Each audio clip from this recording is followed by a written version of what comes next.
Qué bueno que podemos acercarnos al Señor también a través de su palabra, que es obviamente lo mejor que podemos, que el Señor nos permite, ¿no? Yo siento que es un regalo que el Señor nos da, un regalo que trae salvación, hermanos. Así que el día de hoy le voy a pedir por favor que vayamos al libro de Juan capítulo 5.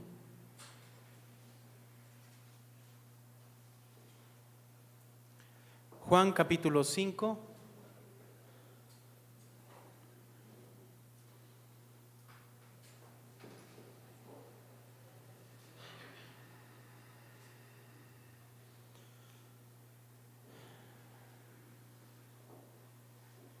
Solo voy a leer el verso 14.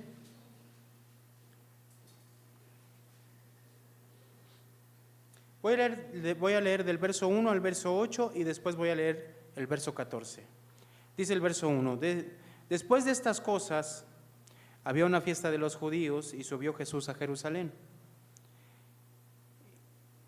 Y hay en Jerusalén, cerca de la puerta de las ovejas, un estanque llamado en hebreo Betesda, el cual tiene 5 pórticos.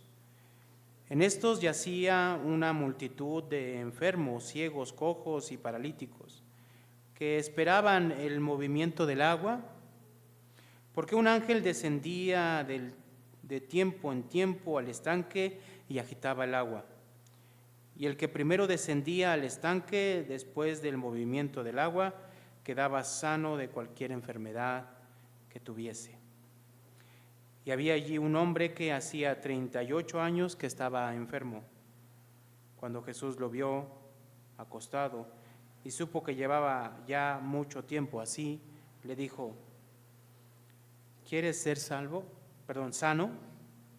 Señor, le respondió el enfermo, no tengo quien me meta en el estanque cuando se agita el agua, y entre tanto que yo voy, otro desciende antes que yo. Jesús le dijo: levántate, toma tu lecho y anda. Y al instante aquel hombre fue sanado y tomó su lecho y anduvo, y era día de reposo aquel día. Verso 14. Después le halló Jesús en el templo y le dijo: mira, has sido sanado, no peques más, para que no te venga alguna cosa peor. Oremos. Dios de los cielos y de la tierra, Señor, Creador del universo, delante de tu presencia estamos, Padre. Primeramente agradecidos que nos permites el enorme privilegio de acercarnos a ti, porque es un regalo tuyo. Señor, queremos pedirte en esta hora que hables a nuestras vidas. ¿Cómo necesitamos, Señor, en comprender tu palabra? Nuestro corazón anhela comprender tu palabra, Señor. Ayúdanos, Padre, iluminando los ojos de nuestro entendimiento. Te lo pedimos en esta hora, en el nombre de Cristo Jesús. Amén y amén. Muy bien, ya llegamos al capítulo 5 del Evangelio de Juan y estamos meditando acerca de este Evangelio que vez tras vez nos deja ver la obra que hace nuestro Señor Jesucristo. Este capítulo 5 nos habla acerca de una persona, o Dios, o Jesús, abordando a una persona que se encuentra en una condición muy difícil.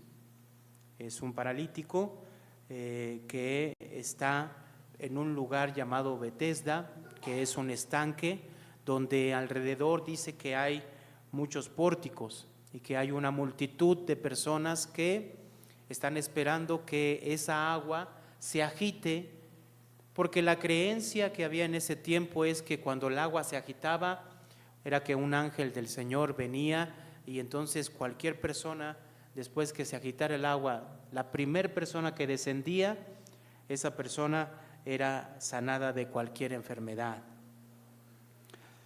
No hay ningún indicio, ninguno, en la historia de que esto fuera así. Juan lo que está diciendo es de que había esa creencia entre las personas. Hoy, hermanos, vamos a ver acerca de esta escena que nos muestra el libro de Juan, pero ante todo, hermanos, tenemos nosotros que entender cuál era el pensamiento acerca de las enfermedades en el tiempo de los judíos, en el tiempo de Jesús y en el tiempo que nos está relatando el libro de Juan. Nosotros tenemos que entender dos cosas importantes. Primera, si nosotros vamos al capítulo 9 de Juan capítulo 9,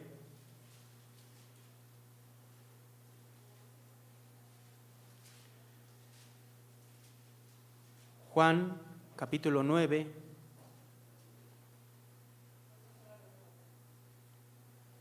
verso 1 dice así: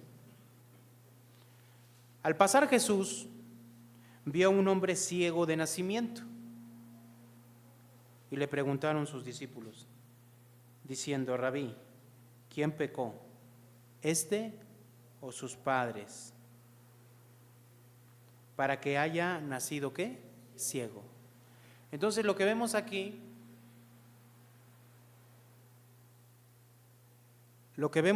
es que el pensamiento de los discípulos, que concuerda en este momento con el pueblo judío, su pensamiento era que las personas que estaban enfermas o tenían alguna enfermedad, o que ya sea que habían nacido con alguna enfermedad, era provocada por el pecado. ¿Sí? Según lo que está mencionando aquí. Ellos inmediatamente ven a este hombre ciego y ¿qué es lo que piensan inmediatamente? Señor, ¿quién pecó? Alguien tuvo que haber pecado. Aparte de eso, ellos están pensando, también un pensamiento judío era que si peca alguna persona, hereda ese pecado y hasta su hijo puede salir enfermo por causa de ese pecado. ¿Sí? Esto era un pensamiento judío. Nosotros no tenemos que pensar de esta manera. ¿Por qué? Porque tenemos varios pasajes, varios ejemplos que nos enseñan que no es así. Por ejemplo, en la Biblia podemos encontrar el ejemplo de Job. El ejemplo de Job nos enseña que este hombre era una persona recta delante de Dios. Sin en cambio le vinieron cualquier tipo de calamidades con otro propósito. Dios tenía otro propósito. De hecho, cuando vemos aquí el capítulo 9, en el verso 3, Jesús menciona el propósito. Dice el verso 3, respondió Jesús: no es que pecó este ni sus padres, sino para que las obras de Dios que se manifiesten en él. ¿Sí? Dios sabe soberanamente con qué propósito pasan esas cosas. Entonces, el pensar que una enfermedad viene causada de pecado, también al mismo tiempo, escúcheme, también al mismo tiempo, una persona que está sana, ¿qué le dice? Puede caer en el error de pensar que una persona que no está enferma y no tiene esa misma enfermedad, entonces si la enfermedad viene de pecado y usted está sano, usted no tiene pecado. Y eso no es así. Todavía hoy hay iglesias cristianas que entienden la enfermedad de esta manera. Es que, ¿sabes qué? Estoy enfermo. Lo primero que viene a la mente de la gente, y es su mente que no tiene filtro, inmediatamente le dice: arrepiéntete, algo hiciste y Dios te está castigando.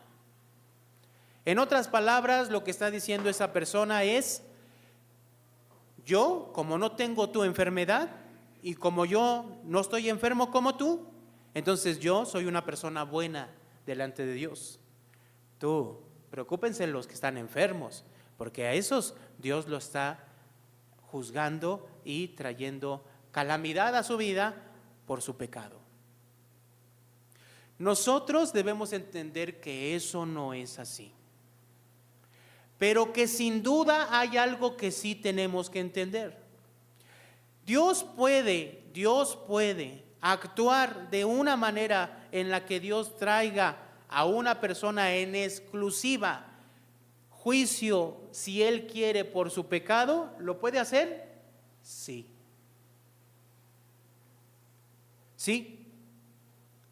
Pero hay algo que yo le quiero recordar a usted y a las personas que nos están viendo a través del internet.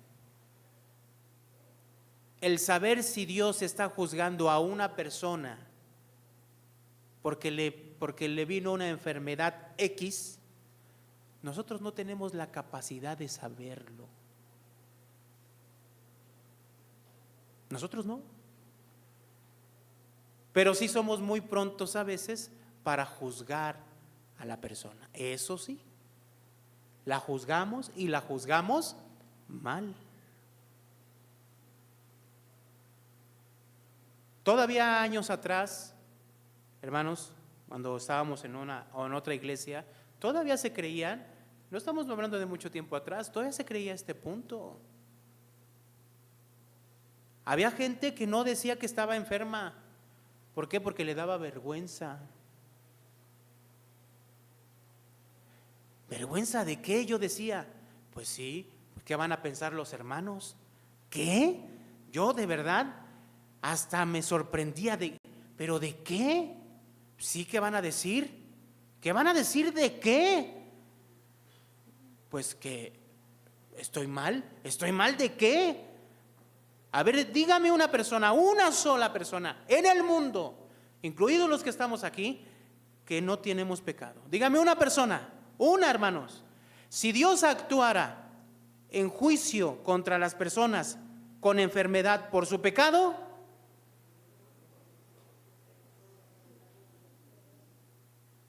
entonces, ¿quedamos claros en este punto?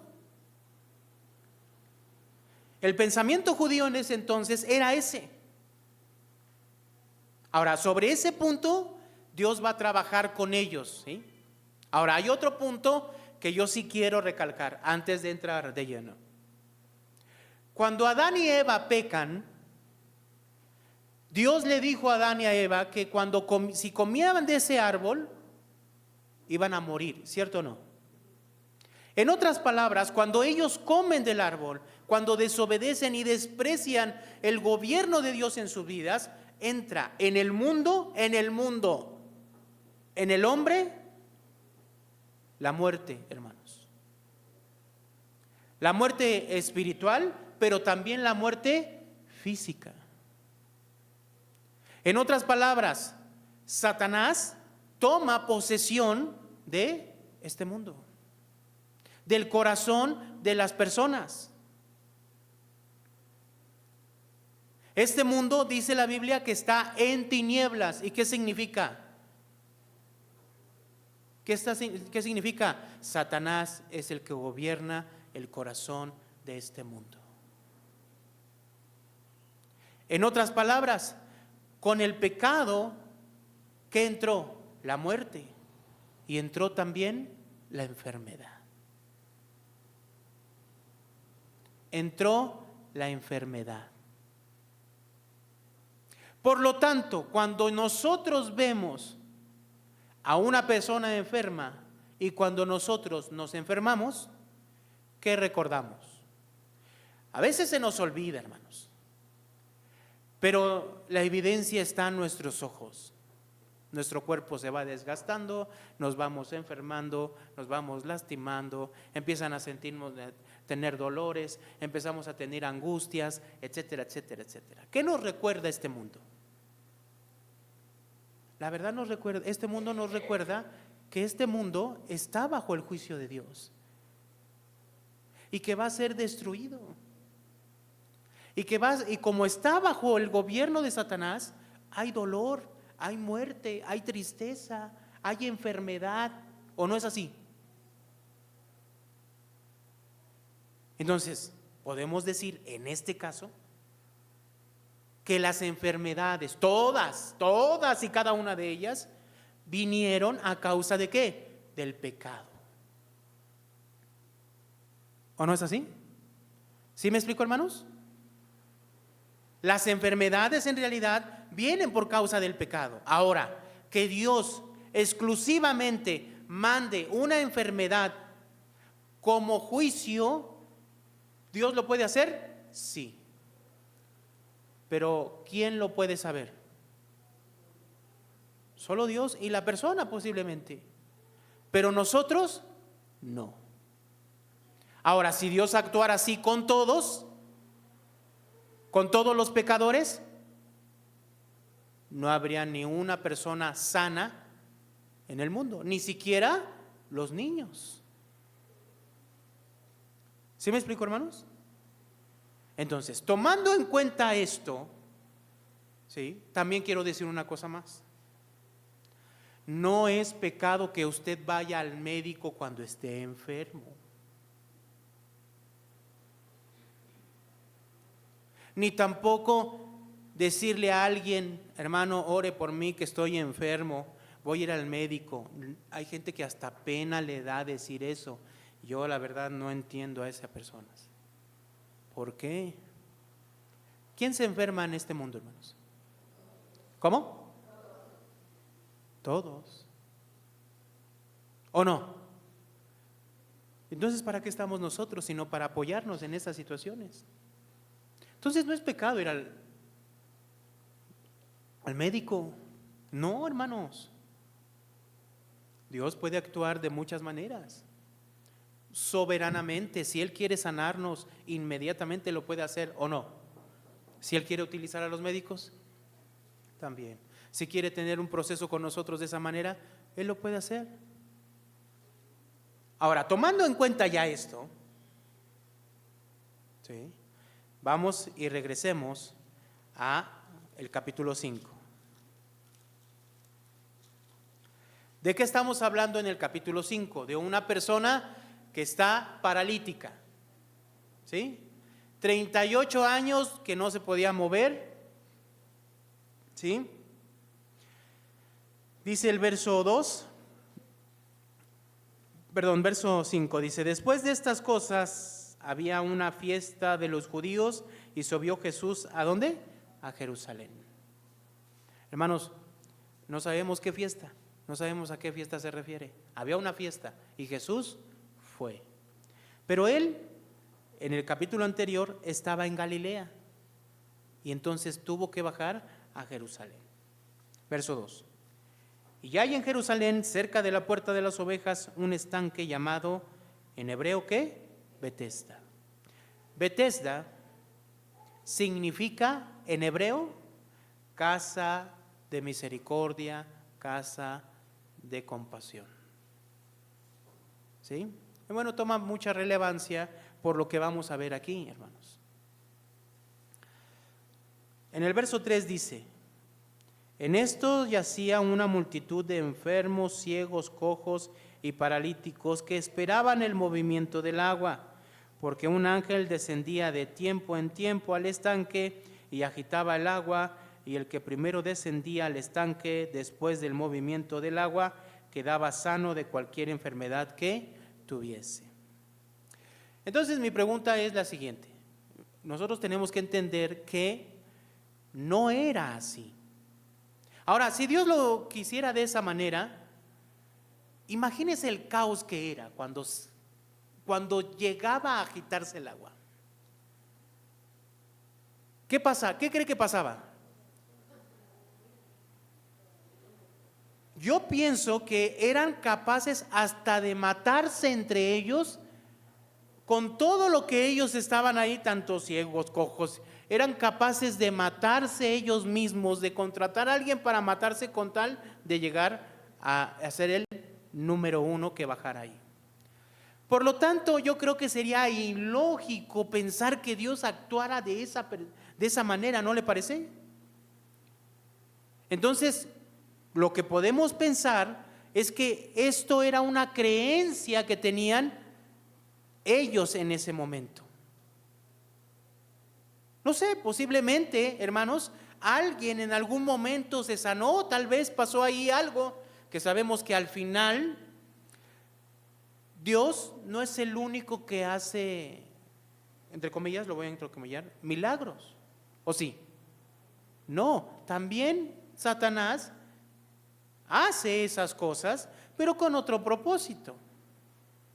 Vamos, entonces esta persona está en ese estanque, esperando que el agua se mueva, esperando a ser sanado.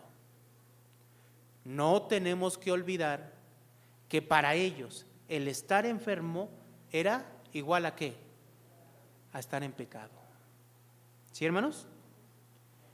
Verso 5. Leemos juntos el verso 5, dice: y había allí un hombre que hacía 30 años que estaba enfermo. 38 años que estaba enfermo. ¿Cuántos años tenía este hombre de enfermo? 38 años. Verso 6.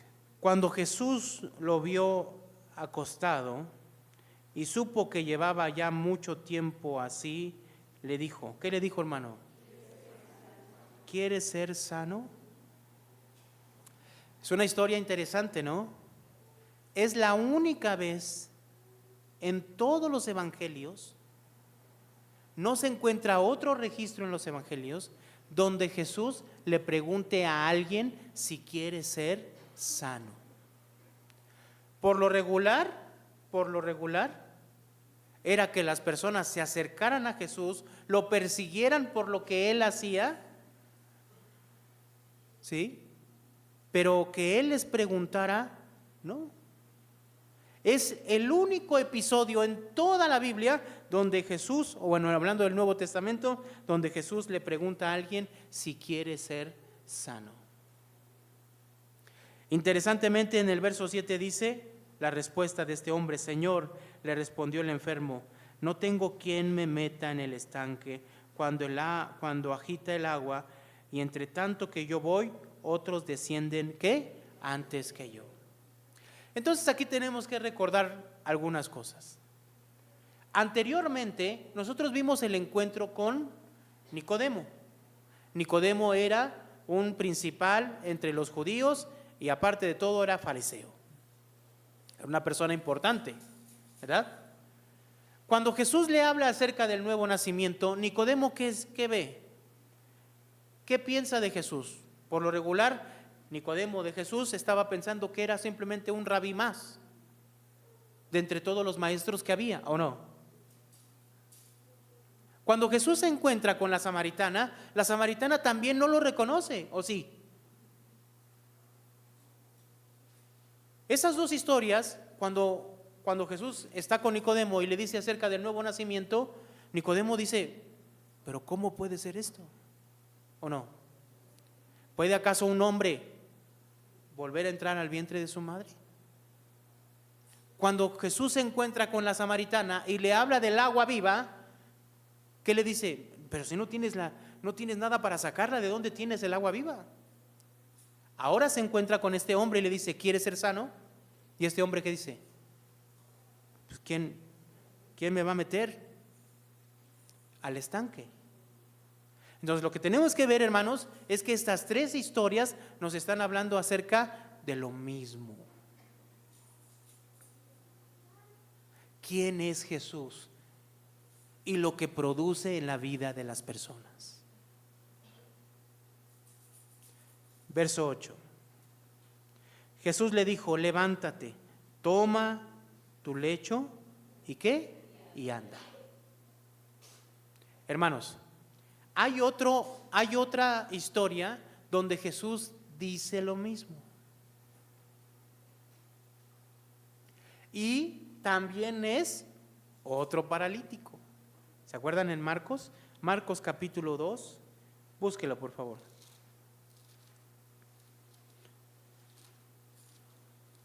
Pero esta historia nos va a dejar ver un poquito más acerca de este punto central.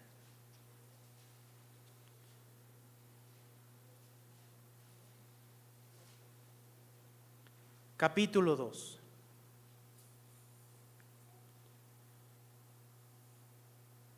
Dice el verso 1, entró Jesús otra vez en Capernaum después de algunos días y se oyó que estaba en casa e inmediatamente se juntaron muchos, de manera que ya no cabía ni aún en la puerta y les predicaba la palabra. Entonces vinieron a él unos trayendo un paralítico que era cargado, ¿por quiénes? Por 4. Y como no pudo acercarse a él a causa de la multitud, descubrieron el techo de donde estaba y haciendo una abertura, bajaron el lecho en que yacía el paralítico. Al ver Jesús la fe de ellos, dijo al paralítico, ¿qué le dijo, hermano? Leemos juntos. Hijito, tus pecados te son perdonados. ¿Qué hizo Jesús? Perdonó sus pecados. Verso 6. Estaban allí sentados algunos de los escribas, los cuales cavilaban en sus corazones, ¿por qué habla a este así? Blasfemia dice, ¿quién puede perdonar pecados sino solo Dios? Y conociendo luego Jesús en su espíritu, que cavilaban de esta manera dentro de sí mismos, les dijo, ¿por qué caviláis así en vuestros corazones? ¿Qué es más fácil? ¿Decir al paralítico, tus pecados te son perdonados? ¿O decirle, levanta, toma tu lecho, ¿y qué? Y anda. 10, leemos juntos el 10, dice, pues para que sepáis que el Hijo del Hombre tiene potestad en la tierra para perdonar pecados, dijo al paralítico, leemos el 11 juntos, dice, a ti te digo, levántate, toma tu lecho y vete a tu casa. ¿Cuál era la intención de Jesús de levantar a este paralítico? Para que la gente conociera que Él tiene la autoridad y el poder para perdonar el pecado. La evidencia de que Él tiene el poder y la autoridad para perdonar el pecado, ¿cuál fue en esta para aquí? ¿Cuál fue? Verso 12. Entonces Él se levantó enseguida y tomando su lecho salió delante de todos, de manera que todos se asombraron y glorificaron a Dios diciendo, nunca hemos visto tal cosa. ¿Cuál es la evidencia de que Jesús perdona pecados aquí en este momento? ¿Cuál, hermanos? Que este hombre, siendo paralítico, se levantó. La intención de Jesús no era hacer un milagro como tal, no. Siempre los milagros de Jesús fueron para decirle a las personas que estaban alrededor de Él que Él era el Mesías, que Él era el Cristo, el que venía a salvar a este mundo ¿de qué? De sus pecados. Por lo tanto, cuando vemos al paralítico de Juan capítulo 5 y Jesús le dice, ¿quieres ser sano? En realidad, ¿qué le está diciendo?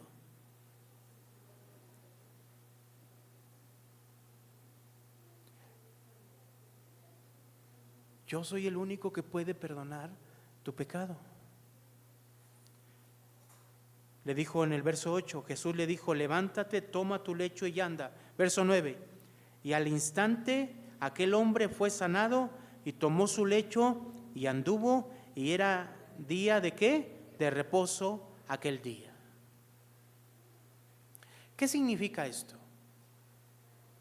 Miren, cuando nosotros vemos el día de reposo, hermanos, por lo regular caemos en el error de ver que solamente para ellos era un día más. Para ellos desafortunadamente así era. Pero la idea de Dios originalmente no era así. Cuando ellos llegaba el día de reposo, ellos tenían que pensar primero en una cosa y después en otra. ¿A qué me refiero? Vamos al libro de Éxodo. Busque el libro de Éxodo, capítulo 20.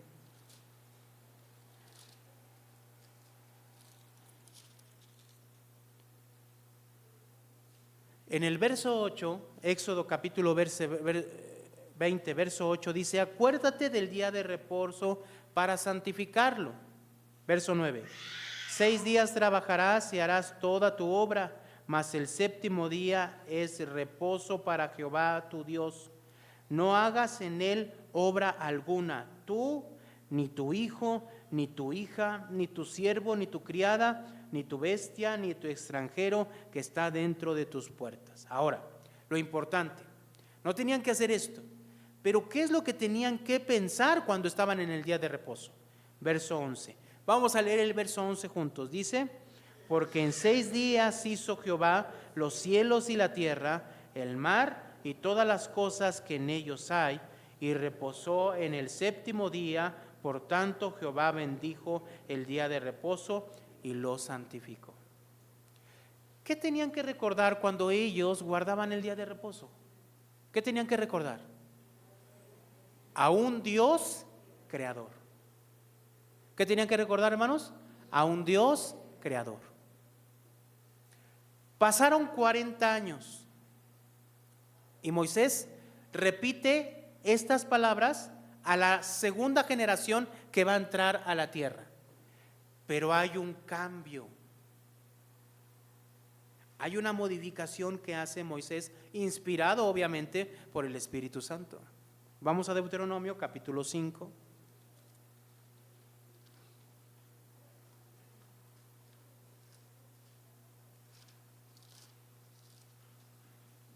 Deuteronomio capítulo 5.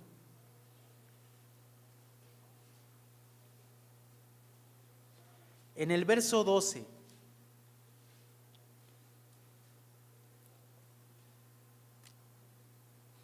Dice: guardarás el día de reposo para santificarlo como Jehová tu Dios te ha mandado.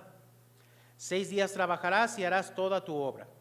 Mas el séptimo día es reposo a Jehová tu Dios. Ninguna obra harás tú, ni tu hijo, ni tu hija, ni tu siervo, ni tu sierva, ni tu buey, ni tu asno, etcétera, etcétera, etcétera. Verso 15. Ahora ponga atención. Según en Éxodo, al ellos guardar el día de reposo, ¿qué tenían que tener en mente? ¿A qué Dios tenían que recordar? A un Dios creador. Verso 13, verso 15. Vamos a leer juntos el verso 15. Dice: acuérdate que fuiste siervo en tierra de Egipto y que Jehová tu Dios te sacó de ella con mano fuerte y brazo extendido, por lo cual Jehová tu Dios te ha mandado que guardes el día de reposo. ¿Qué pasó aquí? Hubo un cambio. Ahora, según lo que vemos en Deuteronomio, al ellos guardar el día de reposo, ¿qué tenían que recordar? Que Dios los había sacado ¿de dónde? De Egipto. ¿Egipto qué representa, hermanos? El mundo, ¿verdad? ¿Y quién gobierna el mundo? Satanás. Y el pecado, hermanos. Satanás y el pecado. En el mismo Evangelio de Juan, vamos a Juan. ¿Quién es el que tiene esclavizado a las personas? Juan capítulo 8.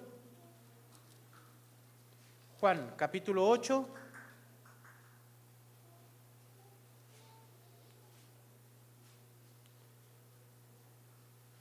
Verso 34, son palabras que ya hemos conocido. Dice 8:34, Jesús les respondió: de cierto os digo, que todo aquel que hace pecado, ¿qué? Esclavo es del pecado.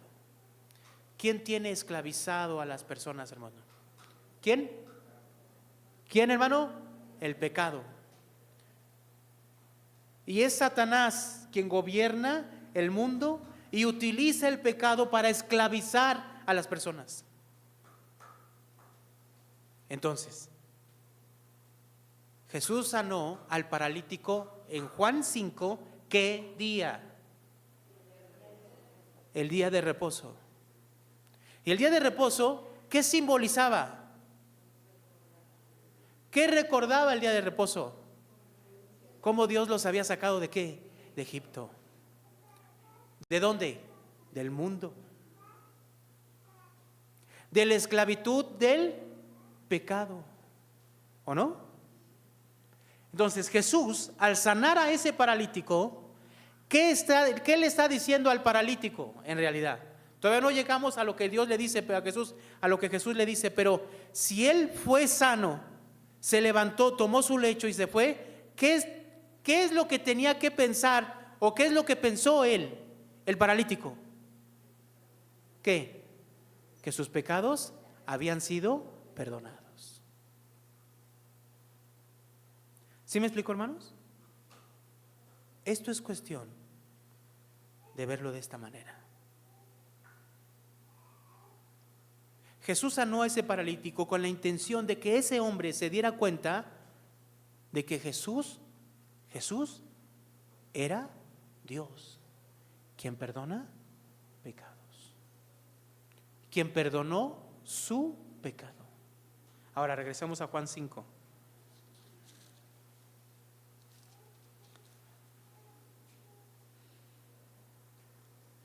Verso 9, al instante aquel hombre fue sanado y tomó su lecho y anduvo, y era el día de reposo aquel día. Entonces los judíos dijeron a aquel que había sido sanado: qué bueno que tú estás sano, nos da mucho gusto. ¿Dice así? Miren lo que dice, ponga atención. En día de reposo, ¿qué? No es lícito llevar tu lecho. Hermanos, ellos habían conocido a este hombre 38 años, ¿de qué manera? Paralítico. Y cuando lo ven llevando su lecho, caminando, lo primero que se le ocurre decir a estos hombres es, o sea, no es que se extrañaron de que alguna persona venía caminando. No, hermanos. Si usted ve entrar a una persona que nosotros sabemos que está enferma y la ve caminando y la ve mejor, ¿qué le dice? No te es lícito venir a la iglesia en los días. No, sería increíble. Sería como que, ahora, ¿qué piensa de una personas que hablan de esta manera? Es increíble. ¿O no le parece? ¿Cómo es posible que vean a esta persona y no se maravillen de lo que estaban viendo? Y lo primero que digan es, no te es lícito llevar. Qué bárbaro. 11 dice, él le respondió, el que me sanó, él mismo me dijo, toma tu lecho y qué, y anda. O sea, él no sabía quién lo había sanado. Él no sabía quién lo había levantado. Él no sabía quién lo había, en otras palabras, perdonado de sus pecados. Verso 12, entonces le preguntaron, ¿quién es el que te dijo, toma tu lecho y anda? Y él le dijo, y el que había sido sanado no sabía quién fuese, porque Jesús se había apartado de la gente que estaba en aquel lugar. Verso 14, aquí está el punto. Después le halló Jesús en el templo y le dijo, mira, has sido sanado, no peques más, para que no te venga alguna cosa peor. Entonces aquí tenemos que entender esta parte.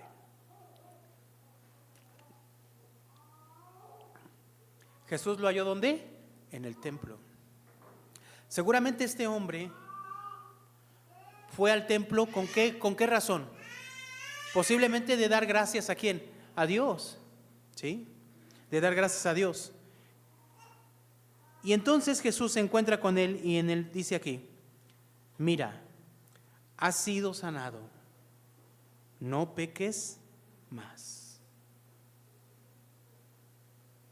Hay otra expresión en el mismo Evangelio de Juan, diciéndole Jesús a alguien más, no peques más. ¿Sabe a quién? A ver, vamos al capítulo 8.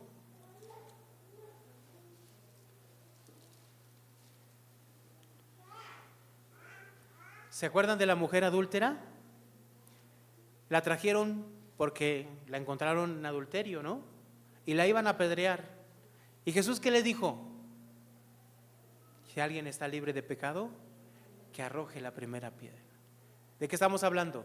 De pecado. ¿Y qué hicieron los que estaban ahí? A punto de apedrearla. Uno a uno se empezaron a ir. ¿Por qué? Porque todos tenían pecado. Y entonces, verso 10. Enderezándose Jesús y no viendo a nadie, sino a la mujer, le dijo: Mujer, ¿dónde están los que te acusan? Ninguno te condenó. Ella dijo: Ninguno, Señor. Entonces Jesús le dijo: Ni yo te condeno, vete. ¿Y qué? ¿De qué estamos hablando? De pecado. Y de que Jesús es el único que puede perdonar pecados. Entonces Jesús, ¿qué le dice al paralítico en el capítulo 5? Cuando le dice: mira, has sido sanado, no peques más. ¿Qué le dice? Mira, has sido perdonado, no peques más. ¿Para qué? Para que no te venga alguna cosa que peor. Hermanos, en este mundo las cosas siempre se pueden poner peor. Siempre. Puedes tener una enfermedad y esa enfermedad se puede complicar y se puede complicar y te puede dar hasta otra enfermedad y otra y otra. Siempre todo se puede poner peor. Pero hermanos, aquí no está hablando de este punto. No. ¿Sabe de qué está hablando? El pecado acarrea peores consecuencias, mucho más consecuencias terribles que cualquier enfermedad. Escúchelo. Porque lo peor que le puede pasar a una persona que estaba enferma 38 años y se sanó, no es volver a enfermarse, no. Es morir en pecado, hermanos. Morir sin haber reconocido a Cristo como Señor de su vida. Esa es la peor cosa que le puede ocurrir a alguien. Es peor todavía eso que cualquier enfermedad en este mundo. Es lo que está diciendo Jesús. Ahora, ¿de qué estamos hablando aquí? Verso 17. Jesús le respondió: mi Padre hasta ahora trabaja y yo trabajo. Pero esto los judíos aún más procuraban matarle, porque no solo quebrantaba el día de reposo, sino que también decía que Dios era su propio Padre, haciéndose igual a Dios. Verso 19. Respondiendo entonces Jesús y le dijo: de cierto os digo, no puede el Hijo hacer nada por sí mismo, sino lo que ve hacer al Padre, porque todo lo que el Padre hace, también lo hace el Hijo, ¿qué? Igualmente. Porque el que ama al Hijo, porque el Padre ama al Hijo y le muestra todas las cosas que Él hace, y mayores obras que éstas le mostrará, de modo que vosotros os maravilléis. Verso 21. Porque como el Padre levanta a los muertos y les da vida, ¿qué, hermanos? Así también el Hijo a los que quiere da vida. Hermanos, este paralítico, ¿qué recibió de Jesús?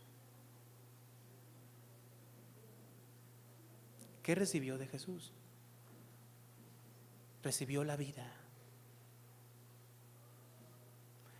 No fue sanado nada más, sino recibió la vida de Cristo. La vida que puede dar Cristo Jesús. Miren lo que dice el 22. Porque el Padre a nadie juzga, sino que todo el juicio dio al Hijo, para que todos honren al Hijo como honran al Padre. El que no honra al Hijo, no honra al Padre que le envió. De cierto os digo, el que oye mi palabra y cree al que me envió, tiene vida eterna y no vendrá a condenación, mas ha pasado de muerte a vida. ¿Qué pasa cuando una persona recibe el perdón de Dios? Cuando esa persona cree en Jesús, ¿qué pasa, hermanos? Según lo que dice este pasaje, es que tiene la vida eterna y no vendrá a condenación, pues ha pasado ¿de qué? De muerte a vida. Hermanos, ¿de qué estamos hablando? ¿Qué es lo que Jesús está haciendo aquí con este paralítico? ¿Qué le está dando? Vida. ¿Sabes lo que tenemos nosotros, hermanos? Gracias a Cristo Jesús. Vida eterna. Esa vida eterna trasciende más allá de las cosas de este mundo. Hermanos, todos vamos a morir en algún momento de nuestra vida según la voluntad de Dios. Y de una u otra manera enfermaremos y nuestros cuerpos se irán envejeciendo. Bueno sería que todos un día estuviéramos durmiendo y muriéramos durmiendo, ¿no? Qué bueno sería. Pero la realidad es que muy pocas personas pasa eso. La mayoría de las veces nuestro cuerpo se empieza a deteriorar, empieza a haber enfermedad y todo eso. ¿Sí o no, hermanos? Pero ¿saben lo que ofrece Jesús? No es una sanidad en este mundo. No. Ofrece vida. Y lo que Él le trajo a este hombre es vida eterna. Lo que Jesús está ofreciendo es una transformación en esa persona, para que todas esas personas que creen en Él tengan la vida eterna y no vayan a condenación. Se nos olvida, hermanos, que este mundo está condenado, está bajo el juicio de Dios. A veces se nos pasa por alto, hermanos, y pasamos por alto, como estamos tan cómodos, como hay una comodidad en nosotros, como no pasa nada, como estamos enfermos pero no me siento tan mal, como sí estoy así pero no es para tanto. ¿Saben qué? Nuestros ojos están cerrados a esto. Jesús viene a ofrecernos vida eterna, una vida que trasciende más allá de este mundo. Lo que ha hecho Dios en nuestras vidas es pasarnos de muerte a vida. Ya ahora, ¿qué tenemos todos los que hemos creído en Cristo? ¿Qué tenemos, hermano? Vida eterna. Ya en este momento, para nosotros, la vida eterna no comienza en el momento en que morimos. La vida eterna ya comenzó desde este momento. ¿Sabe por qué? Porque hoy podemos gozar de la presencia de Dios en nuestras vidas, ¿o no? Gozaremos de manera perfecta. Por lo tanto, hermanos, sí es cierto que en ocasiones Dios permite en nuestras vidas enfermedad. Pues ¿quién no enferma, hermanos? ¿Quién? Hay gente que se la pasa tal vez sin enfermarse, ¿no? Y toda su vida son bien fuertes, ¿no? Pero en realidad son muy pocas personas. Pero al final batallan en alguna otra cosa.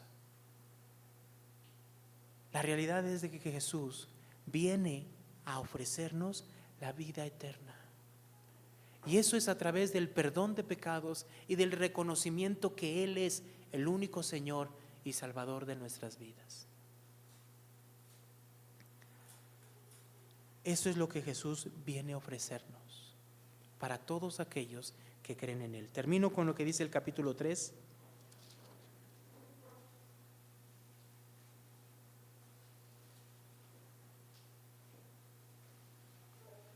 capítulo 3, verso 36. Leemos juntos. Dice así la palabra del Señor. Dice: el que cree en el Hijo tiene vida eterna, pero el que rehúsa creer en el Hijo no verá la vida, sino la ira de Dios está sobre él. ¿Qué trae Jesús a nuestras vidas, hermanos? Vida eterna. No va a venir la vida eterna, ya la tenemos. ¿Sabe cuál es el propósito del libro de Juan? Rápido, hermanos, un pasaje más. Capítulo 20 del Evangelio de Juan.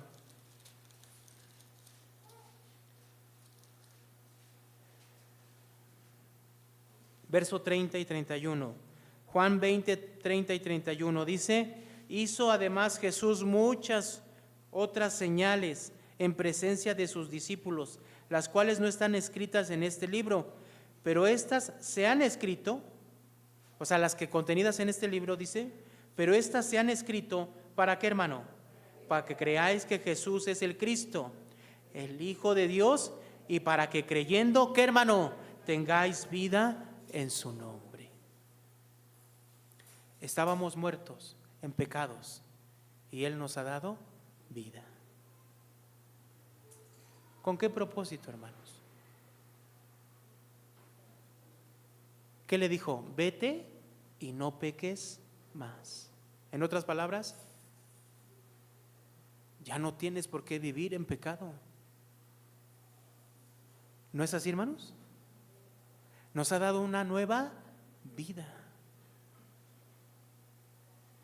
Vete y no peques más. Vive conforme a la voluntad y la gracia que Dios ha derramado sobre ti. Amén. Oremos.